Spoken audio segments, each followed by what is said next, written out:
რა მეთოდებს იყენებს ახალი ხელმძღვანელობა და ერთ-ერთი მეთოდი არის თუ არა დაპირისპირება თანამშრომლებს შორის დაპირისპირების გამოწვევა. დიახ, ეს ნათელი პირველ რიგში მოგესალმებით, მივესალმებით ტელემაყურებელს. დღევანდელი დღე ნათელი მაგალითი იყო იმისა, რომ ეს ადამიანები ცდილობენ, რომ ჭიათურელი ხალხი და იქ დასაქმებული ადამიანები ერთმანეთს დააპირისპირონ. ცდილობენ, რომ ადამიანების შეცდომაში შეიყვანონ და მოაწერიონ ისეთ დოკუმენტზე ხელი, რაც ამ ადამიანებს თვითონ აიძულებს იმას, რომ თვითონ ამბობენ, რომ სამსახურიდან გაანთავისუფლონ, ეთანხმებიან კომპანიას, რომ მზად არიან, რომ მასობრივი გათავისუფლება მოხდეს ამ დასაქმებული ადამიანების და როდესაც ჩვენ ვცდილობთ, რომ ამ შრომელ ხალხს აუხსნათ, რომ ეს არის ისეთი დოკუმენტი, რომელიც არაფერ ხეირს და არაფერ სასიკეთოს არ მოგცევს ჩვენ შრომელ ადამიანებს და ამ დოკუმენტს იყენებენ იმისათვის, რომ ჩვენ მერე არ გქონდეს უფლება და სამართლებრივად ვერ შევედავოთ კომპანიას და უბრალოდ ესე მიტოვებული დავრჩეთ ჰაერში და როდესაც ვცდილობთ, რომ ამ ადამიანებს ეს ინფორმაცია მივაწოდოთ, ესენი ვცდილობენ, რომ დაანახონ ამ ხალხს, რომ ჩვენ თითქოს გვინდა, რომ ეს ადამიანები სამსახურის გარეშე დარჩენ, ჩვენ უწყობთ ხელს, რომ კომპანია გაკოტრდეს, გაიქცეს და ზოგადად ჭიათურაში საერთოდ ჩაკვდეს მუშაობა, ასეთ ინფორმაციებს ავცელებენ იმ ფონზე, როდესაც თვითონ აწერიებენ ისეთ დოკუმენტზე ხელს, რაც ნიშნავს ადამიანების სამსახურის გარეშე დატოვებას. ანუ აწერინებენ ხელს, რას ნიშნავს? მერაბ მოტყუებით აწერინებენ თუ მაინც ნაწილი დაახლოებით 10% როგორც ჩვენ ხვდებით, ვისი საჭიროებაც ამუშავებას სჭირდება, ხომ? არის ვის საჭიროებაც არის ამუშავებისთვის, მათ მაინც შესაძლოა ქონდეთ კომპრომისები პროცესში. ეს არის საინტერესო. არა, ეს ადამიანები თავაზობენ და ეუბნებიან ადამიანებს, რომ ჩვენ რომ გავაგრძელოთ მუშა პროცესი, უნდა მოაწეროთ დოკუმენტს ხელი და ამ დოკუმენტის შინაარს ადამიანების უმრავლესობა არ კითხულობს, უბრალოდ არ კითხულობს, ან არც ეძლევა საშუალება, რომ წაიკითხონ და გაიაზრონ და უბრალოდ უნდა მოაწერონ ხელი. თუმცა ამ დოკუმენტის შინაარსი არის ის, რომ ჩვენ ვეთანხმებით, რომ კომპანიაში მოხდეს რეორგანიზაცია, მათ შორის მასობრივი წმენდა, ჩვენ ყველა ინფორმაცია მოგვაწოდა კომპანიამ და ჩვენთვის ბუნდოვანი და გაუგებარი აქ არაფერი არ იყო. ესეთი შინაარსის დოკუმენტია და აწერენ სამსახურიდან განთავისუფლებაზე, არათუ სამსახურში დაბრუნებაზე აწერენ ხელს, არამედ პირიქით სამსახურიდან განთავისუფლებაზე. ხომ არ იყენებენ რაიმე ისეთ მეთოდებს, რომლითაც ამ თანამშრომლებს, ასე ვთქვათ,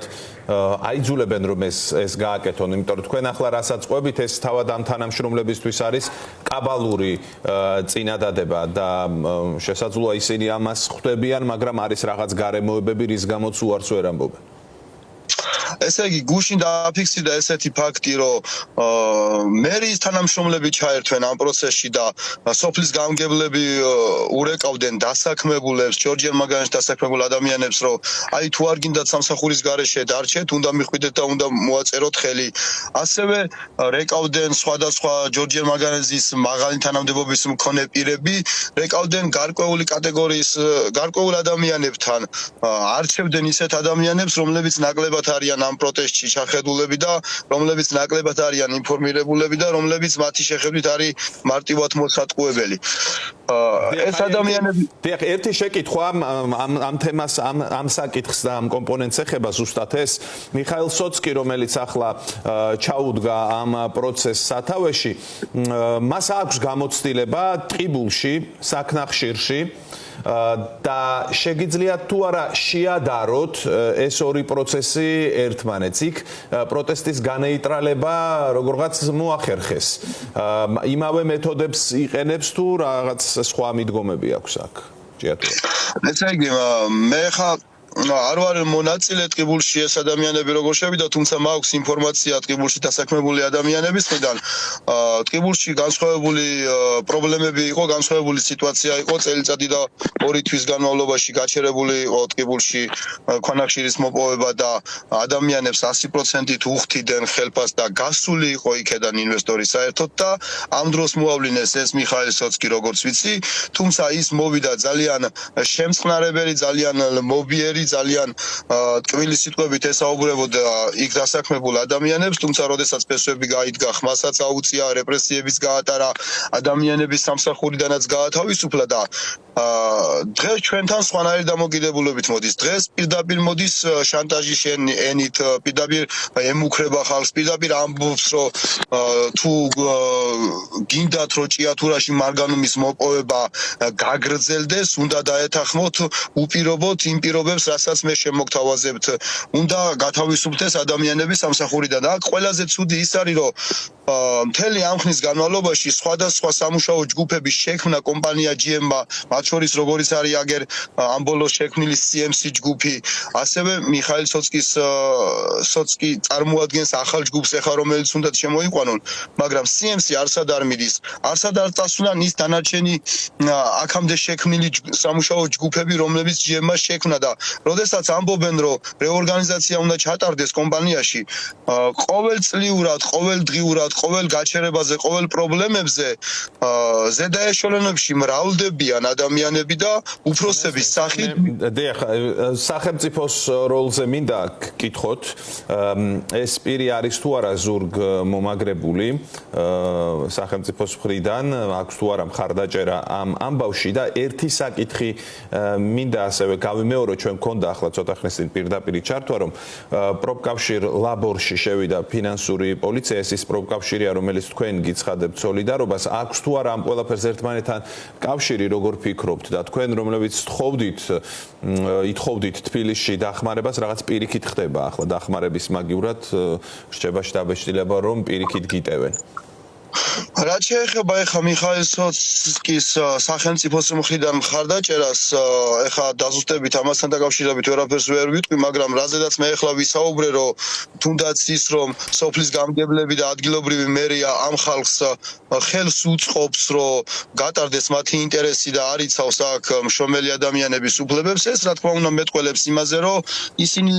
შეთანხმებით მოქმედებენ. ეხა ცენტრალურ ხელისუფლებასთან ასე დაზუსტებით ვერ ვილაპარაკებ, მაგრამ აქ ადგილზე ჩემი თვალით რასაც ვხედავ, ნათელი მაგალითია ეს ყველაფერი იმისა, რომ ისინი შეთანხმებით მოქმედებენ ამ ხალხის წინააღმდეგ და ამასთან ერთად სოცკის გამოგზავნილი კაცი, რომელიც 2 დღის წინ იყო ჩვენთან მოსული, მთელი დღის განმავლობაში ჯერ შედიოდა მერიაში, იქ არ ვიცი რა საუბრობდა, რა თქმა უნდა, მაგრამ მერე ჩამოდიოდა ხალხთან, მერე როდესაც ვერ მიიღებდა თავისთვის დამაკმაყოფილებელ პასუხს, ისევ მერიაში ბრუნდებოდა და ეს ეგზელდებოდა ჩვენი საუბრის მიწურულს, დიახ, ჩვენი საუბრის მიწურულს. მოკლედ თუ შეიძლება იმის შესახებ რას აპირებთ ახლა? გადავიდა ახალ ეტაპზე ახალი ხელმძღვანელის მხრიდან პროცესი, პროტესტი თუ გადავა ახალ ფორმებზე ამის საპასუხოდ? რა თქმა უნდა, აუცილებლად არაფრის დათმობას არ ვაპირებთ, ჩვენთვის არ აქვს მნიშვნელობა აქ სოცკი შემოვა თუ ნებისმიერი ვინმე სხვა, ჩვენთვის ყველაზე მთავარი და მნიშვნელოვანი არის ის, რომ ამ ქვეყანაში არსებობს ქვეყნის მმართველები და ქვეყნის მმართველები უნდა იყოს პასუხისმგებლები საკუთარ ხალხზე და ის უნდა უსმენდეს საკუთარ ხალხს და უნდა იცავდეს ქვეყნის ინტერესს და არა ვინმე კონკრეტული პიროვნების და ინვესტორის ინტერესს. ჩვენ მოგეხსენებათ შიმშილობა გქონდა დაწყებული და შევწყვიტეთ გარკვეულწილად იმის გამო, რომ გთხოვეს და მოგვიწოდეს, რომ მოგვეხმარებოდნენ და მოგვისმენდნენ და მოგვარდებოდა ეს პრობლემა, მაგრამ კი არ მოგვარდა ეს პრობლემა, პირიქით უფრო დამძიმდა, გართულდა. მოგეხსენებათ, რომ ჩვენ მარგანეცს არ ვატარებთ ჭიათურიდან და არსად არ გადის და უახლოეს მომავალში უკვე ზესტაფონს ძალიან დაჭირდება მარგანეცი და ჭიათურიდან მარგანეცს ვერ გაიტანენ, გზები გვაქვს ჩაკეტილი.